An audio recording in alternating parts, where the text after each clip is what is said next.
السلام علیکم، کیسے ہیں سب؟ آج کی ایپیسوڈ کیسی لگی ضرور بتائیں، کامنٹس اور لائک بھی ضرور کریں، اور میں کچھ دیر میں آج ہی دوسری ایپیسوڈ بھی اپلوڈ کر دوں گی، لائک اور کامنٹ ضرور کریں۔ اسیر نکاح قسط 48 تحریر 85 تحریر گل۔ خلیفہ خان آفس آیا، حنا وہاں پہلے سے ہی اس کا انتظار کر رہی تھی۔ خلیفہ خان کو دیکھ کر کھڑی ہوئی تھی، سلام کیا تھا۔ خلیفہ خان نے اس بات میں سر ہلایا تھا۔ وہ اپنی کرسی پر بیٹھا اور بشیر کی طرف دیکھا جو اس کے پیچھے ہی اندر آیا تھا۔ تم آج مس حنا کو گائیڈ کر دینا، میں اس میٹنگ میں نہیں آ سکتا ہوں، خلیفہ خان نے سنجیدگی سے کہا۔ بشیر نے اس بات میں سر ہلایا اور حنا کی طرف دیکھا۔ وہ خلیفہ خان کو لب چباتے ہوئے دیکھ رہی تھی۔ وہ آج پہلے کی طرح مسکرایا نہیں تھا، چہرہ سخت تھا۔ مس حنا چلیں، آپ نے پہلے ہی بہت دیر کر دی ہے، میں نے پہلے بھی کہا تھا کہ آپ میٹنگ کر لیں، سر نے آج نہیں کرنی، بشیر نے حنا کو ویسے ہی بیٹھا دیکھ کر پھر سے کہا تھا۔ خلیفہ خان نے بھی حنا کی طرف دیکھا تھا۔ حنا نے اس بات میں سر ہلایا اور کھڑی ہوئی تھی۔ آپ جائیں، میں آتی ہوں، بشیر نے پھر سے خلیفہ خان کی طرف دیکھا۔ اس کی بات پر خلیفہ خان نے جانے کا اشارہ کیا تھا۔ وہ باہر کی طرف گیا۔ حنا نے خلیفہ خان کی طرف دیکھا۔ آپ ناراض ہیں نا؟ ورنہ آپ اس طرح سے میٹنگ سے انکار نہیں کرتے میرے ساتھ۔ وہ کھڑی ہوئی تھی اور چلتے ہوئے خلیفہ خان کے قریب آئی تھی، اس کے پاس کھڑی ہوئی تھی۔ خلیفہ خان نے اس کی طرف نہیں دیکھا تھا۔ حنا، میں کام اور گھر کے مسئلے الگ الگ رکھتا ہوں، اس لیے آپ میٹنگ پر فوکس کرو۔ تم نے داؤد خانزادہ کو جوابدہ بھی ہونا ہے، خلیفہ خان نے سخت لہجے میں کہا۔ آپ ناراض ہیں کل رات کی وجہ سے، میں جانتی ہوں، لیکن اس کی وجہ فاطمہ آنٹی تھی۔ وہ نہیں جانتی تھی کہ نوشین ایک خان کی بیوی ہے، اور دوسرا یہ نوشین کی غلطی بھی بہت ہے، اس کو نہیں پہننا چاہیے تھا وہ لباس، اگر آپ نے منع کیا تھا۔ فاطمہ آنٹی تو یہ سب نہیں جانتی تھی نا، لیکن نوشین اچھے سے جانتی تھی آپ کی پسند ناپسند کو۔ ہم نے خود اس کو، جب وہ سب کے ساتھ آنٹی کے ساتھ کھڑی تھی، تب میں نے اور داؤد انکل نے اسے دیکھا، اور پھر ہم سب کے سامنے کیسے اسے وہاں سے جانے کا کہتے۔ حنا نے اسے خوب نوشین کے خلاف کرتے ہوئے اداس لہجے میں کہا تھا۔ خلیفہ خان نے نظر اس کے چہرے پر جمائے اس بات میں سر ہلایا۔ جی، میری بیوی ایسی پارٹیز میں پھر کبھی بھی شرکت نہیں کرے گی، اسے نہیں پتہ ہوتا ہے اس سب کا۔ داؤد خانزادہ کو اپنے مہمانوں کو مینیج کرنا چاہیے، مجھے نہیں لگتا کہ ان کی یا تمہاری کسی بھی پارٹی میں نوشین کا کوئی کام ہے۔ داؤد خانزادہ کو اگر غیرت ہوتی تو وہ یہ سب ہونے بھی نہ دیتا، خلیفہ خان نے سخت لہجے میں کہا تھا، لیکن چہرے پر مسکراہٹ تھی۔ اس کی بات پر حنا ایک دم خاموش ہوئی تھی، کیونکہ خلیفہ خان کی باتیں وہ بھی سن چکا تھا۔ حنا خان نے فون آن رکھا تھا، جہاں داؤد خانزادہ اس کی باتیں اچھے سے سن رہا تھا۔ خلیفہ خان کے آتے ہی اور اب وہ جانتی تھی کہ وہ بہت غصے میں ہوں گے۔ ہاں، آپ نے بالکل ٹھیک کہا ہے، انکل نے کل ہی سب کو بتایا تھا کہ آپ سے جب تک وہ یہاں ہیں نوشین کو اپنی کسی بھی فنکشن میں نہ بلائیں، اور انہوں نے سختی سے آنٹی کو بھی سمجھا دیا تھا۔ حنا کچھ اور اس کی کرسی کی طرف آئی اور اس کے کندھے پر ہاتھ رکھتے ہوئے بولی تھی۔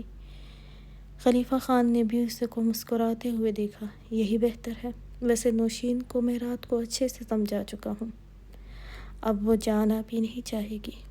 حنا تھوڑا اور اس کی کرسی کے قریب ہوئی۔ نوشین کچھ زیادہ سمجھ نہیں نوشین کو کچھ زیادہ سمجھ نہیں ہوتی کسی چیز کی بھی۔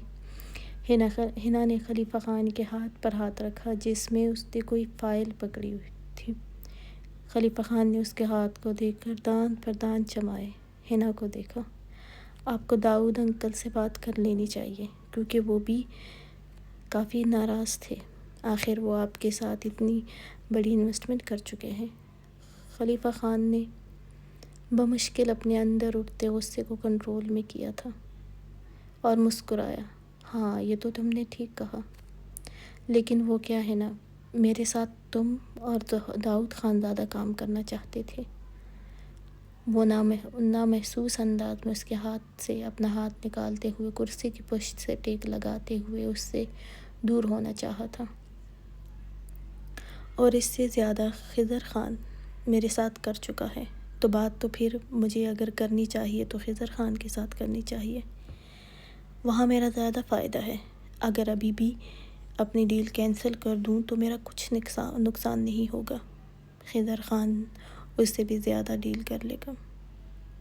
خضر خان کے نام پر اس کا رنگ کچھ بدلا تھا، وہ کچھ دور ہوئی تھی کرسی سے۔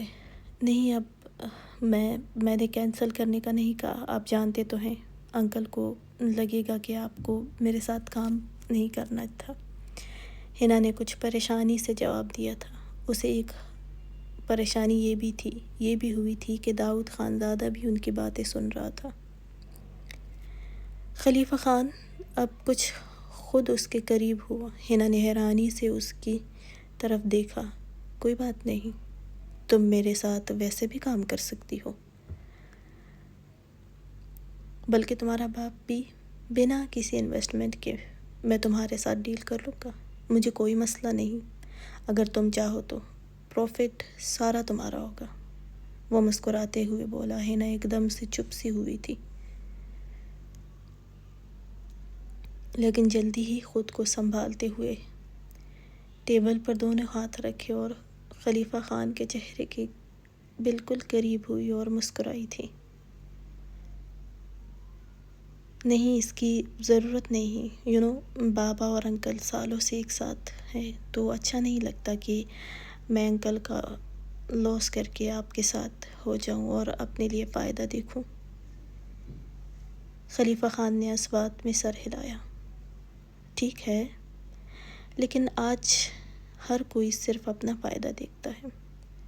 خلیفہ خان کی بات پر اس کے چہرے کا رنگ اڑا تھا، لیکن جلدی سے مسکراتے ہوئے بولی تھی، اگر آپ کو داؤد انکل سے بات نہیں کرنی تو کوئی بات نہیں، آپ کی طرف سے میں کر لوں گی۔ خلیفہ خان نے مسکراتے ہوئے اس بات میں سر ہلایا۔ کوئی بات نہیں، تمہارے لیے کر لیتا ہوں۔ تم نے اتنا پیار سے کہا تو میں تیار ہو گیا ہوں ان سے بات کرنے کے لیے۔ ہنا گہرا مسکرائی تھی۔ لگتا ہے پیار سے کہنے پر آپ کچھ بھی کر سکتے ہیں۔ خلیفہ خان نے مسکراتے ہوئے نفی میں سر ہلایا۔ ڈیپینڈ کرتا ہے کہ پیار سے کہنے والا کون ہے۔ خلیفہ خان اور ہنا کے بیچ کچھ ہی انچ کا ہی فاصلہ تھا۔ ہنا نے اسے ویسے ہی مسکراتے ہوئے اپنے اور قریب ہوتے دیکھ کر ہنا کچھ پیچھے ہوئی تھی۔ خلیفہ خان نے اسے دور ہوتے دیکھ کر اس کے ہاتھ پر ہاتھ رکھا۔ ہنا نے پھر سے اسے دیکھا۔ تم نے پوچھا نہیں کہ تمہارے کہنے پر کیوں مان گیا ہوں؟ وہ ہنا کا رنگ بدلتا ہوا چہرہ نوٹ بھی کر رہا تھا، اس لیے خود اور بھی قریب ہونے کی کوشش کر رہا تھا۔ ہنا نے مسکراتے ہوئے کہا، کیوں مان رہے ہیں؟ کیونکہ خوبصورت لڑکیوں کی سن لینی چاہیے اور تم بہت خوبصورت ہو۔ ہنا گہرا مسکرائی۔ بہت شکریہ تعریف کے لیے، اچھی چیزوں کی تعریف کر لینی چاہیے۔ ابھی ہنا کوئی جواب دیتی کہ دروازہ ایک دم سے کھلا تھا۔ دونوں نے چونک کر دروازے کی طرف دیکھا تھا جہاں شاہ نواز خانزادہ کھڑا تھا، اور خلیفہ خان کے مسکراتے چہرے کو دیکھ کر ہنا کو بھی اس کے اتنے قریب کھڑا دیکھ کر سخت لہجے میں بولا تھا، اگر تمہارا پرسنل کام ہو گیا ہو تو مجھے بات کرنی ہے۔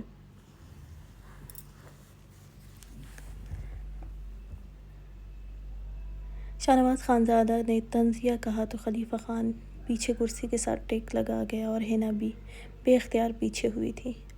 اب وقت ملا ہے تمہیں مجھ سے بات کرنے کا، اب بھی نہ آتے؟ میری بہن کا مسئلہ تھا، میں خود آ جاتا۔ میری بہن کے ساتھ بے وفائی کر کے تم کیوں میرے پاس آتے ہو؟ حنا نے دونوں کو حیرت سے دیکھا، جو دونوں ہی ایک دوسرے کو غصے سے گور رہے تھے۔ تمہاری ہمت کیسے ہوئی میری بیوی کو اکیلے حویلی سے بلوانے کی؟ تم نے ڈرائیور کیوں بھیجا تھا؟ مجھے بتاتے، میں خود اس کو تمہارے پاس لے کر آتا، اور اگر اتنی ہی اس کی بکواس پر یقین تھا تو پھر خود آتے، اپنی بہن کے لیے لے کر جاتے نا اسے، اور خود نہیں آ سکتے تھے تو وہی چھوڑ دینا تھا نا تم نے۔ نکاح تو نہیں کیا تھا، لیکن اب کروں گا، شاہنواز خانزادہ نے بھی غصے سے کرسی کو ٹھوکر مارتے ہوئے کہا تھا۔ پھر حنا کی طرف غصے سے دیکھا، اور تمہیں بھی دیکھ کر اچھے سے اندازہ ہو گیا ہے کہ تم کتنا وفا کر رہے ہو۔ شاہنواز خانزادہ کے غصے سے کہنے اور خود پر نظر دیکھ کر حنا نے ایک نظر خلیفہ خان کی طرف دیکھا۔ میں چلتی ہوں، وہ کہتے ہی دروازے کی طرف تیزی سے بڑھی تھی۔ خلیفہ خان نے گھور کر شاہنواز خانزادہ کے سخت سرخ چہرے کو دیکھا تھا، پھر کرسی کی طرف اشارہ کیا۔ شاہنواز خانزادہ کرسی کھینچ کر بیٹھ گیا تھا۔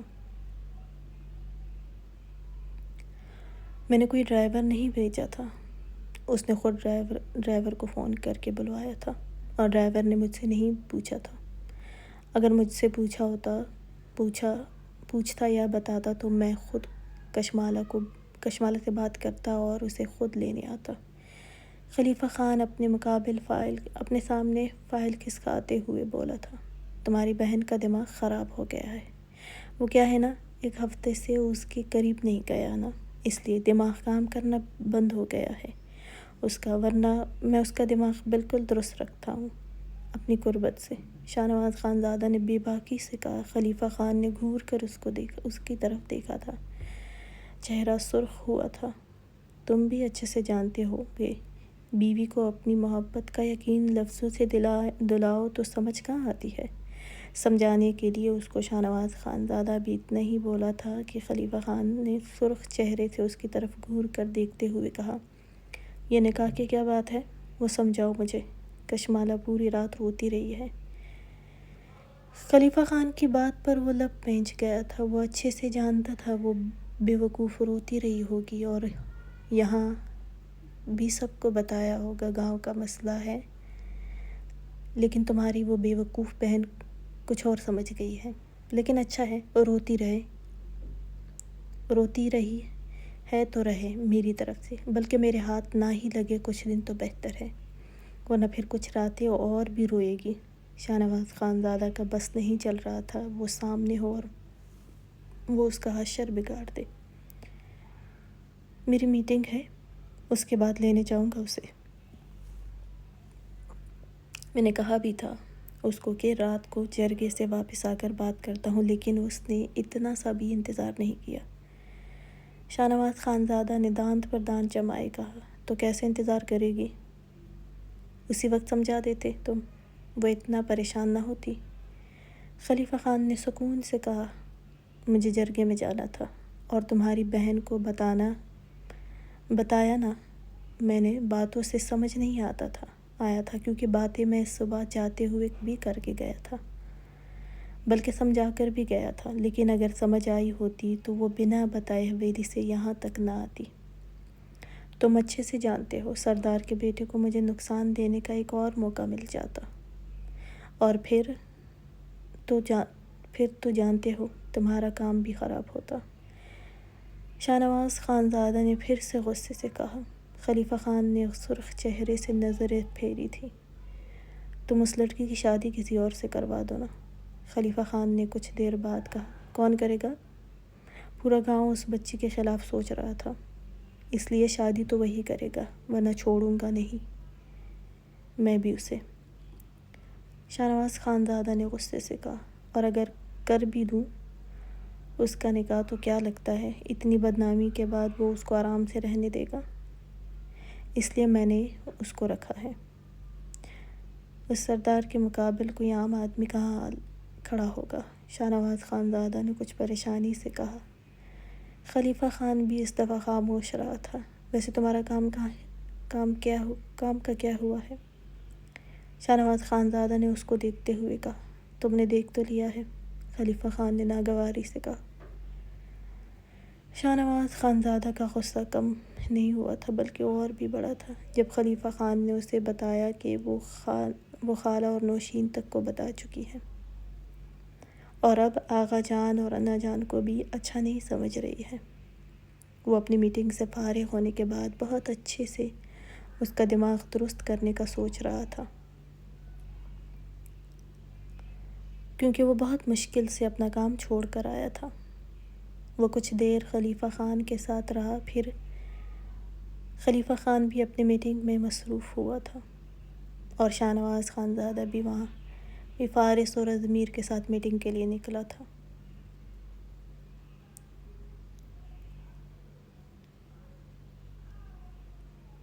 خالہ اور نوشین دوپہر کا کھانا کھایا اور لاؤنج میں بیٹھی رہی تھی۔ 2 گھنٹے اور گزرنے کے بعد وہ دونوں ہی کشمالہ کے بارے میں باتیں کر رہی تھی۔ نوشین نے وقت دیکھا۔ خالہ کشمالہ کو اٹھا دیں تاکہ کچھ کھا بھی لیں گی، کیونکہ کافی وقت گزر گیا ہے، وہ ابھی تک سو رہی ہے۔ نوشین کے کہنے پر خالہ نے بھی اس بات میں سر ہلایا تھا۔ ہاں، رات میں بھی اس نے بمشکل ہی تھوڑا سا کھایا ہے۔ میں جاتی ہوں اس کو جگانے۔ خالہ صوفے سے اٹھی اور اوپر کی طرف بڑھی تھی۔ نوشین نے اپنا فون دیکھا جہاں داؤد خان زادہ کی کال آئی تھی۔ جو فون سائلنٹ پر ہونے کی وجہ سے وہ پک نہ کر سکی تھی، اس لیے اس نے داؤد خان زادہ کو کال کی تو وہ دوسری ہی بیل پر داؤد خان زادہ نے فون پک کیا تھا۔ وہ اس وقت فاطمہ کے ساتھ ہی بیٹھا تھا۔ ہاں بچے کیسی ہو؟ ٹھیک تو ہو نا؟ میں بہت پریشان تھا۔ خلیفہ نے کچھ کہا تو نہیں تمہیں؟ وہ بہت غصے میں تھا۔ اس کو اتنی سی بات پر غصہ نہیں کرنا چاہیے تھا، داؤد خان زادہ نے اپنی ناراضگی ظاہر کرتے ہوئے کہا۔ نوشین نے گہری سانس لی۔ بابا وہ بس اس طرح کی پارٹیز کو پسند نہیں کرتے ہیں، اور نہ ہی اس طرح کا لباس۔ نوشین نے آہستہ سے جواب دیا۔ اچھا، تو خود وہ پارٹیز میں کیوں جاتا ہے اگر نہیں پسند تو؟ حنا کے ساتھ رات 3 تک کیوں ہوتا ہے؟ کام تو آفس میں ہوتا ہے، داؤد خان زادہ نے کہا تو نوشین چپ سی ہوئی تھی۔ بابا یہ تو ان کا کام ہے نا، آپ کو پتہ تو ہے نا؟ نوشین کی بات پر داؤد خان زادہ طنزیہ ہنسا۔ اچھا چلو پھر کبھی دکھاؤں گا تمہیں اس کا کام بھی۔ نوشین نے داؤد خان زادہ کی بات پر کچھ نہیں کہا۔ مجھے تمہاری بہت فکر تھی کہ میری بیٹی کو کچھ کہہ نہ دیا ہو، خلیفہ خان نے وہ پیار سے بولے تھے۔ نوشین کو بے اختیار آج کی خلیفہ خان کی باتیں یاد آئی تھی۔ وہ کتنا برا سوچتا تھا داؤد خان زادہ کے بارے میں، اور وہ کتنا پیار کرتے تھے اس سے۔ نوشین کے چپ ہونے پر داؤد خان زادہ نے کہا، کیا ہوا بچے، تم خاموش کیوں ہو گئی ہو؟ کچھ کہا ہے اس نے؟ نوشین نے بے اختیار کہا۔ نہیں بابا، مجھے کچھ نہیں کہا، وہ بس وہاں میرے ہونے پر غصے میں تھے۔ داؤد خان زادہ نے لب پینچے۔ اچھا کوئی بات نہیں۔ ابھی وہ کچھ باتیں کرتی کہ اوپر سے خالہ کی زور سے بلانے کی آواز آئی تھی۔ کبھی وہ ملازمہ کو اور کبھی وہ نوشین کو پکار رہی تھی۔ نوشین نے گھبراتے ہوئے اوپر کی طرف دیکھا۔ اچھا بابا، میں پھر بات کروں وہ کہتے ہی فون بند کرتی اوپر کی طرف جلدی سے گئی تھی۔ نوشین خالہ اب بھی پکار رہی تھی۔ نوشین کمرے میں داخل ہوئی تھی۔ خالہ کو کشمالہ کے پاس بیٹھے دیکھ کر پریشانی سے بولی، کیا ہوا خالہ؟ نوشین کشمالہ کے قریب آئی۔ وہ حواسوں میں نہیں تھی۔ کب؟ خلیفہ خان کو فون کرو، میری بچی بے ہوش ہے، خالہ نے نم آواز میں کہا۔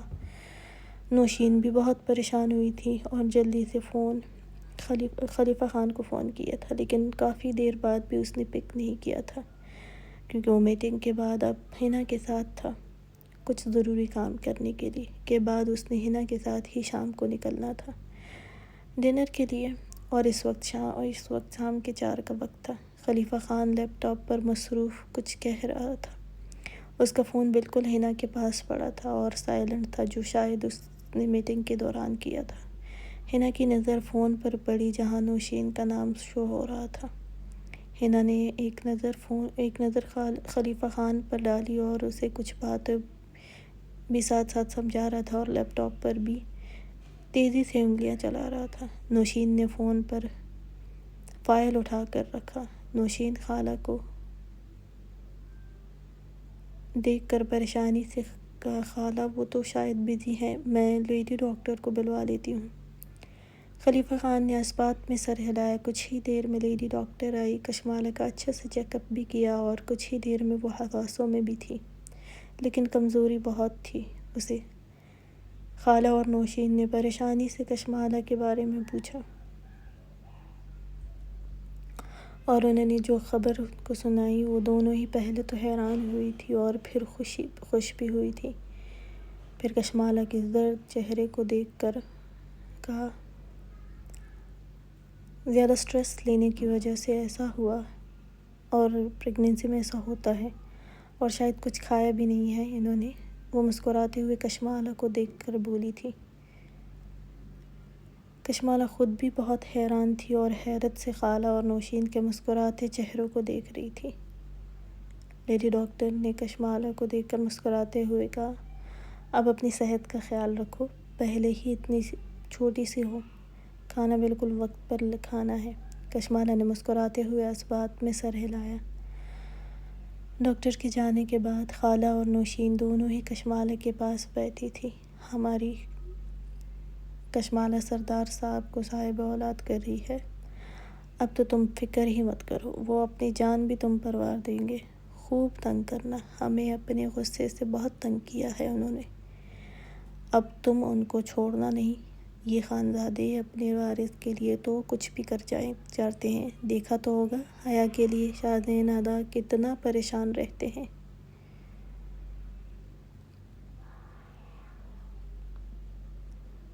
تب تک ان کے حلق سے کھانا نہیں اترتا جب تک حیا نہ کھا لے۔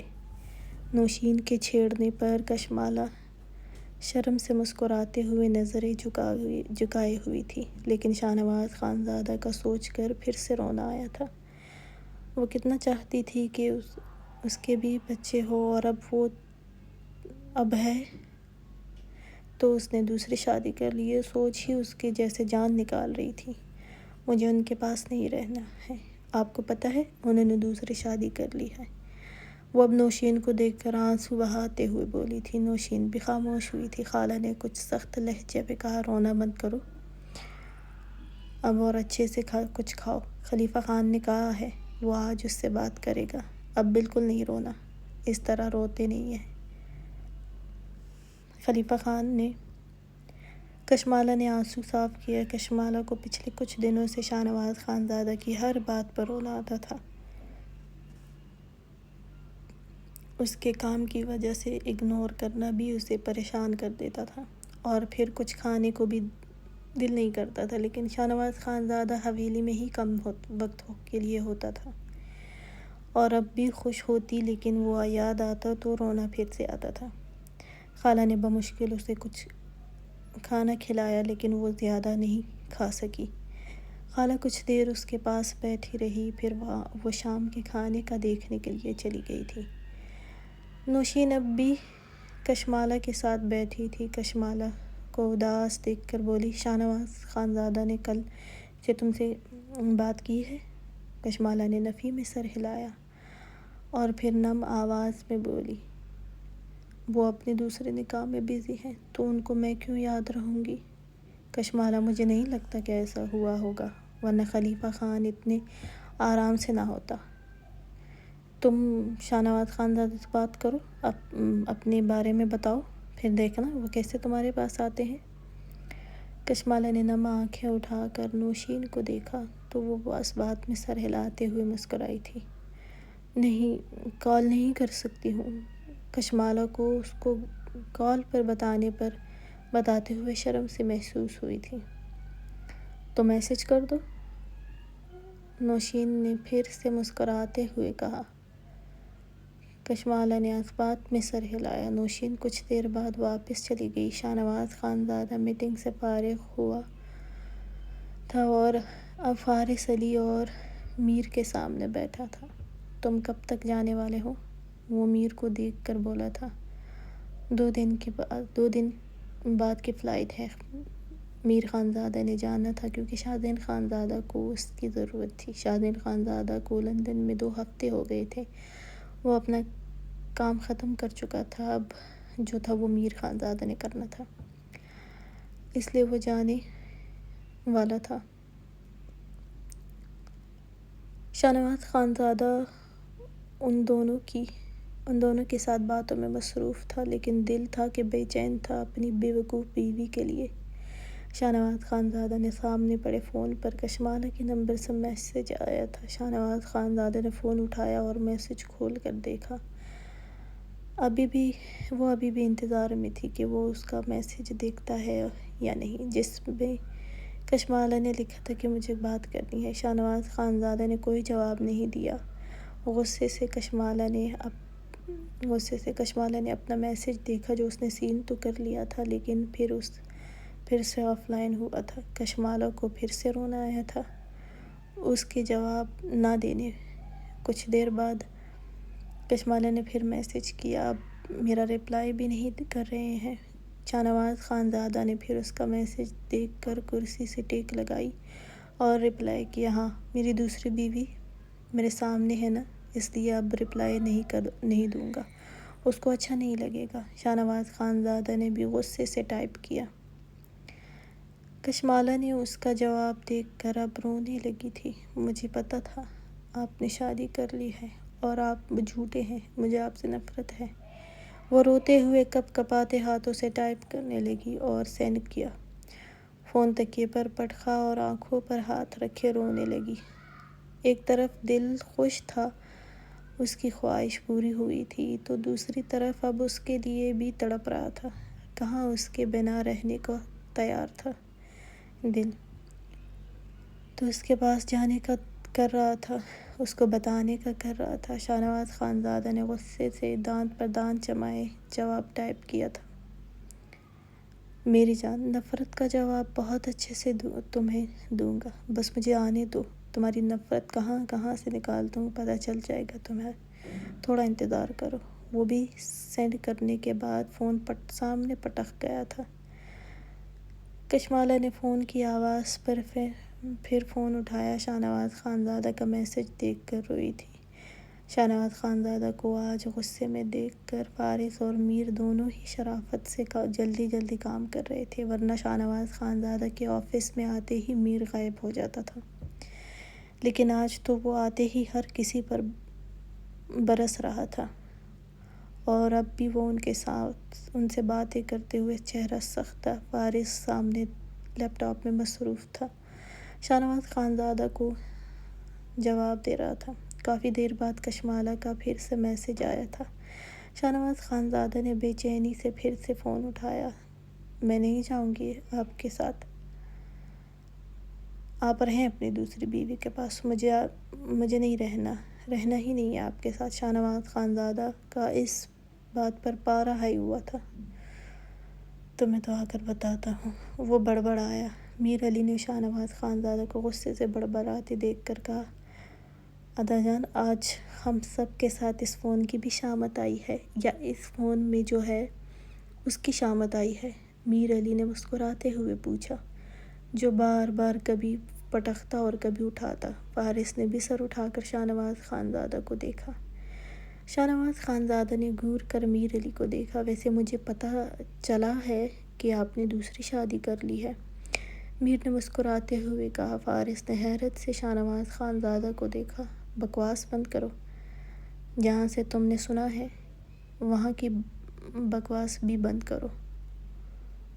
کر دوں گا، میر نے ہنستے ہوئے کہا۔ ویسے آپ کی بیوی کو آپ کو برق کے ساتھ پیار کرتے دیکھ کر رونے لگی تھی، تو اب تو شادی کا سنا ہے، مجھے لگتا ہے 10 دفعہ تو بے ہوش ہوئی ہوں گی۔ اگر اب تم خاموش نہیں ہوئے تو پھر تمہیں بھی بے ہوش کر دوں گا، شاہنواز خانزادہ نے غصے سے کہا۔ میر نے مسکراتے ہوئے لبوں پر انگلی رکھی تھی، مسکرا تو فارس بھی رہا تھا۔ ذکیہ خان آج خضر ہاؤس آئی تھی اور پلوشے کو جیسے ہی ذکیہ خان کے آنے کی خبر ملی وہ اچھے سے تیار ہوئی اور وہی بینڈن پہنا تھا، سرخ رنگ کی ویلویٹ لانگ شرٹ اور پاجامہ زپ تن کیے ہوئے تھی، ساتھ میں دوپٹہ اوڑھے جس پر بہت ہی ہلکا سا سیاہ رنگ کا کام کیا گیا تھا۔ وہ آج کسی بھی طرح ذکیہ خان سے ڈانٹ کھانے کے موڈ میں نہیں تھی، وہ رات سے ہی خوش تھی، اس لیے خود بھی خوش رہنا چاہتی تھی۔ لپسٹک بھی نیوڈ رنگ میں لگائی تھی، آنکھوں میں بھر کاجل لگایا تھا، اس پر بھی ذکیہ خان نے اعتراض کیا تھا۔ فضیلت نے پلوشے کو دیکھ کر کہا، لگتا ہے آپ اس دن کی ڈانٹ کچھ زیادہ ہی دل پر لے چکی ہیں، لیکن خیر، بہت پیاری لگ رہی ہیں۔ لالا کے سامنے جان بوجھ کر زیادہ جانا آج آپ کو، آپ کیا پتہ کل کو کوئی اور گفٹ مل جائے، ٹھیک ہے نا؟ فضیلت نے آنکھ دباتے ہوئے کہا۔ پلوشے مسکرائی تھی، وہ تیار سی نیچے آئی، ملازمہ کو بھی ساتھ کھانے کے بارے میں بتاتی رہی تھی۔ کچھ دیر میں ذکیہ خان اور ان کی بہو بھی آئی تھی۔ پلوشے اور فضیلت خوش ہوئی تھی، وجہ ان کا ننھا سا پوتا تھا۔ ذکیہ خان نے زرمینہ خان ان کے ساتھ بیٹھی تھی، پلوشے اور فضیلت تو ان کے پوتے کو لے کر بیٹھی تھی۔ ذکیہ خان نے چائے پیتے ہوئے پلوشے کی طرف دیکھا تھا، وہ بہت خوبصورت لگی آج ان کو بھی، دیکھو ذرا آج کتنے اچھے سے تیار ہوئی ہو اور خوبصورت بھی لگ رہی ہے، اب ایسے ہی رہا کرو، وہ کچھ نرم لہجے میں پلوشے کو دیکھ کر بولی تھی۔ پلوشے نے اس بات میں سر ہلایا۔ زرمینہ، آج میں ذرا خضر خان سے بھی بات کر لوں رخصتی کی، پہلے ہی بہت باتیں ہو رہی ہیں نکاح ٹوٹنے کی، پلوشے کی، اور اوپر سے خضر نے اپنے نکاح کے بارے میں بھی کسی کو نہیں بتایا ہے۔ ذکیہ خان نے پرسوچ انداز میں کہا، جی آپا، میں بھی چاہتی ہوں کہ رخصتی ہو جائے، لیکن وہ مانتا ہی نہیں ہے۔ کتنی دفعہ کہا اس سے، زرمینہ خان نے بھی جواب دیا۔ ہاں، کیسے مانے گا؟ وہ لڑکی جو اب پھر سے پاکستان آئی ہوئی ہے، وہ کیا نام ہے اس کا؟ وہ اپنی بہو سے پوچھنے لگی۔ خلیفہ خان، ان کی بہو نے کہا۔ ہاں، اب وہ آج کل خلیفہ خان کے ساتھ نظر آتی ہے، سنا ہے بڑا خوبصورت جوان ہے، اس لیے کہتی ہوں خود کو اس کے سامنے تیار رکھا کرو تاکہ اس کی طرف نہ سوچے۔ ایسی عورتیں گھر کہاں بساتی ہے اور نہ ہی دوسروں کا بسنے دیتی ہے۔ ذکیہ خان نے نحوست سے کہا۔ پلوشے کا دھیان بھی اسی طرف گیا تھا، وہی تو دل میں کھٹکتی تھی، اور اسی وجہ سے شاید خضر خان رخصتی سے انکار کرتا تھا۔ پلوشے کو ایسا لگتا تھا کیونکہ حنا کی پوسٹ وہ بھی دیکھتی تھی، وہ خلیفہ خان کے ساتھ ہوتی تھی، آج کل اس کی ہر پکچر میں خلیفہ خان ہوتا تھا۔ اب تو لوگ بھی ان پر باتیں کرتے تھے کہ وہ شاید پسند کرتی ہے خلیفہ خان کو۔ پلوشے اپنی سوچوں میں تھی، تبھی خضر خان بھی آیا تھا، اسے بھی ذکیہ خان نے جلدی آنے کا کہا تھا۔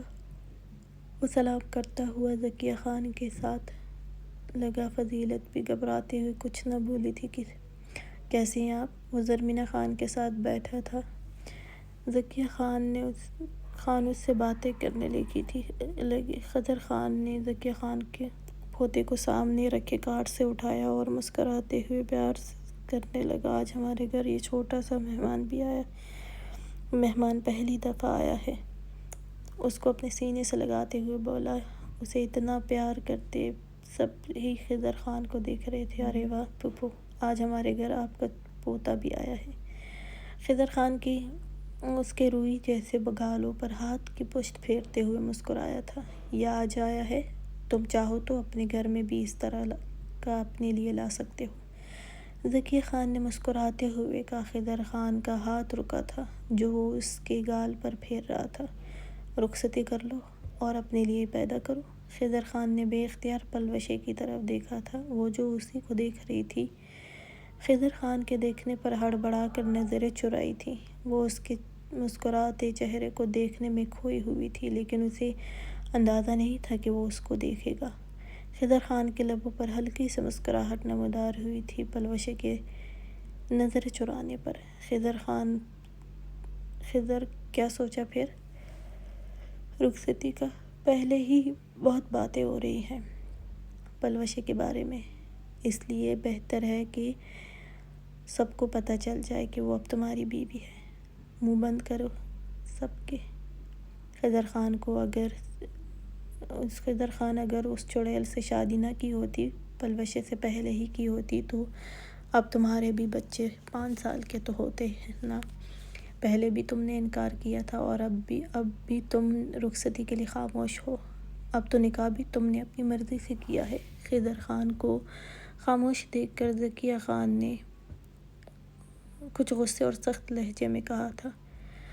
پلوشے کھڑی ہوئی تو ساتھ فضیلت بھی کھڑی ہوئی۔ میں کھانا لگواتی ہوں، پلوشے کہتی ہوئی وہاں سے گئی تھی۔ خضر خان نے اس کے پشت کو دیکھا۔ پپو ابھی کچھ مصروفیت ہے، وہ ختم کر لوں پھر کروں گا، اور میں فضیلت کی کرنے کے بعد کروں گا، وہ گہری سانس لے کر بولا۔ ذکیہ خان نے کچھ دیر اور بھی باتیں کی اس سے، پھر وہ سب کھانے میں مصروف ہوئے تھے۔ پھر ذکیہ خان رات دیر تک وہیں رہی۔ ان کے جانے کے بعد پلوشے اپنے کمرے میں تھی۔ دل میں کچھ بے چینی بھی تھی۔ ذکیہ خان کی باتیں بھی ذہن میں گونج رہی تھی۔ وہ کھڑی ہوئی اور باہر کی طرف بڑھی۔ ابھی اس نے لباس بدلا نہیں تھا۔ بے چینی حد سے بڑھ گئی تھی۔ حنا کا ذکر جو ہوا تھا، پھر وہ خود بھی خضر خان سے بات کرتے ہوئے سن چکی تھی، اس لیے بے چینی سے تھی۔ وہ جانتی تھی وہ اسٹڈی روم میں ہوگا۔ پلوشے اسٹڈی روم کے باہر کھڑی تھی، لیکن وہ اسٹڈی روم میں آج نہیں تھا۔ پلوشے نے اسے وہاں نہ دیکھ کر گہری سانس لی تھی۔ وہ واپس جانے کے لیے مڑی تھی۔ دل تھا کہ اس سے بات کرنے کا کر رہا تھا، اور یہ بے چینی سونے بھی کہاں دینی تھی، کیونکہ اس نے آج بھی رخصتی سے انکار کیا تھا۔ پلوشے اس کے کمرے کی طرف بڑھی تھی۔ اس کے کمرے کے سامنے کھڑی گہری سانس لی۔ اس کے غصے سے بھی ڈر لگتا تھا، اور اب تو چھونے سے بھی، لیکن پھر بھی دل اس کے لیے ہی دھڑکتا تھا۔ یہ سالوں کی محبت تھی جو وقت کے ساتھ شدت اختیار کر گئی تھی۔ خضر خان ڈریسنگ روم سے نکلا تو آج کچھ تھکن سی ہو رہی تھی، اس لیے وہ آج سارا کام ملازم کو دیتا ہوا آرام کرنا چاہتا تھا۔ وہ بیڈ پر دراز ہوا اور لائٹس بند کی، اور لیمپ کی زرد روشنی پورے کمرے میں پھیل گئی تھی۔ وہ بیڈ گراؤنڈ سے ٹیک لگائے سگریٹ سلگائے ہوئے تھا، لیکن ذہن پلوشے کے بارے میں سوچنے لگا تھا۔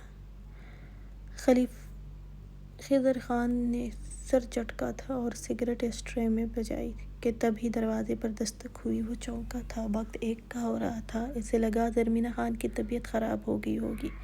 وہ بے اختیار بیٹھا۔ آ جاؤ، اس نے اندر آنے کا کہا۔ پلوشے دروازہ کھول کر اندر آئی۔ کیا ہوا، مورے ٹھیک ہے؟ خضر خان نے پریشانی سے پوچھا۔ پلوشے نے اس بات میں سر ہلایا۔ مورے ٹھیک ہے اور سو رہی ہے، پلوشے نے اٹکتے ہوئے کہا۔ تو خضر خان نے سکون کا سانس لیا اور واپس بیڈ گراؤنڈ سے ٹیک لگایا، اور نظریں پلوشے کے خوبصورت روپ پر جمائی ہوئی تھی۔ پلوشے کو اپنی طرف بے چینی سے دیکھتے ہوئے بولا، کیوں آئی ہو؟ کچھ پل وہ بھی خاموشی سے اس کی طرف دیکھتے ہوئے وہ بولا، کچھ پوچھنا ہے آپ سے، پلوشے نے آہستہ سے کہا۔ خضر خان نے اسے اپنے قریب آنے کا ہاتھ سے اشارہ کیا۔ پتہ نہیں کیوں وہ اس کے خوبصورت سوگوار حسن کو قریب سے دیکھنے کا دل کر رہا تھا، اس لیے قریب آنے کا اشارہ کیا۔ پلوشے کو لگا وہ غصے میں بولا ہے، اس لیے چھوٹے چھوٹے قدم اٹھاتی وہ اس کے پاؤں کے قریب آئی تھی۔ خضر خان نے نظر اس کے سرخ دوپٹے کے حالے میں زرد روشنی میں چمکتے چہرے کو دیکھا۔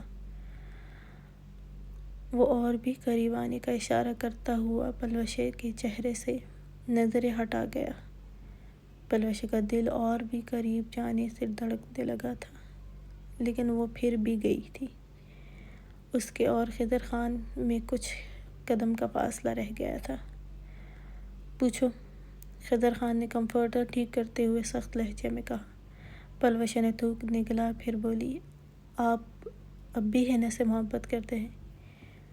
پلوشے نے ڈرتے ڈرتے ایک ہی جملے میں پوچھا، اور نظر خضر خان کے چہرے پر جمائی تھی۔ خضر خان نے اس کی طرف دیکھا تھا، پلوشے اب اسے دیکھ رہی تھی۔ اگر میں کہوں ہاں تو کیا کرو گی؟ مجھ سے محبت کرنا بند کر لو گی؟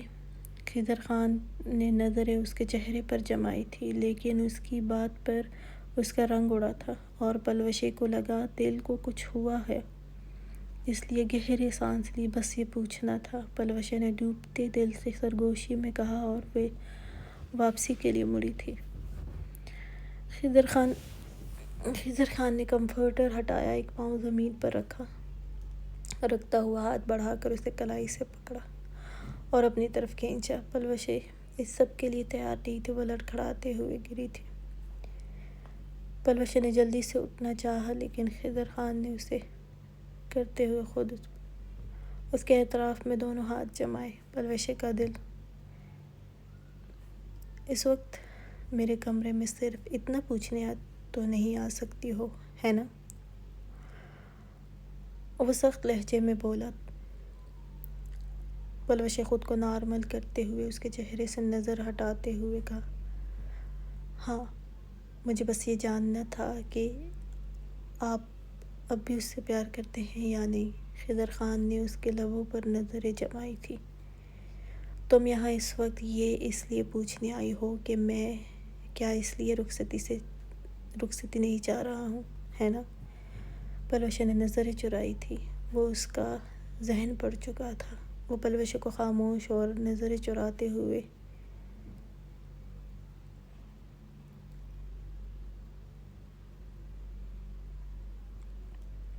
دیکھا تھا۔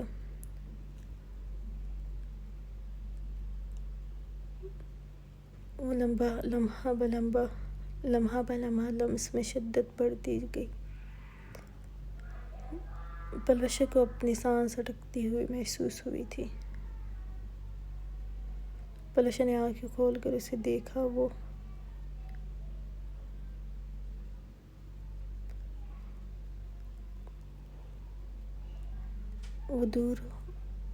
وہ دور ہو جائے، لیکن خضر خان نے آنکھیں کھول کر اس کے دونوں ہاتھ کرتے ہوئے آزاد کیا۔ پلوشے نے بے اختیار آنکھیں بند کرتے ہوئے گہری سانس لینے لگی۔ خضر خان بھی گہری نظریں اس کے بند لمبی کپکپاتی پلکوں پر جمائے۔ پلوشے نے کچھ لمحوں میں ہی اور سرخ سبز آنکھوں سے اسے دیکھا۔ پلوشے کو اپنی لبوں پر جلن سی محسوس ہوئی تھی۔ رخصتی چاہتی ہو؟ تو پھر چلو، آج اور ابھی سے سمجھو ہماری رخصتی ہو گئی ہے۔ اگلے 2 دن میں ولیمہ کر دوں گا۔ آج مکمل کر دیتا ہوں، تمہیں کیا خیال ہے؟ عورت کی ضرورت تو ہر مرد کو ہوتی ہے، چاہے وہ نفرت میں ہو یا محبت میں ہو، وہ سرگوشی میں سخت آواز میں بولا۔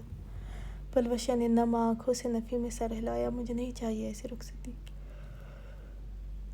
تو پھر کیوں آئی ہو رات کے اس پہر میرے کمرے میں اپنے ہوش ربا وجود کو لے کر؟ رات کے اس وقت کے لیے آپ کبھی نہیں تڑپتے۔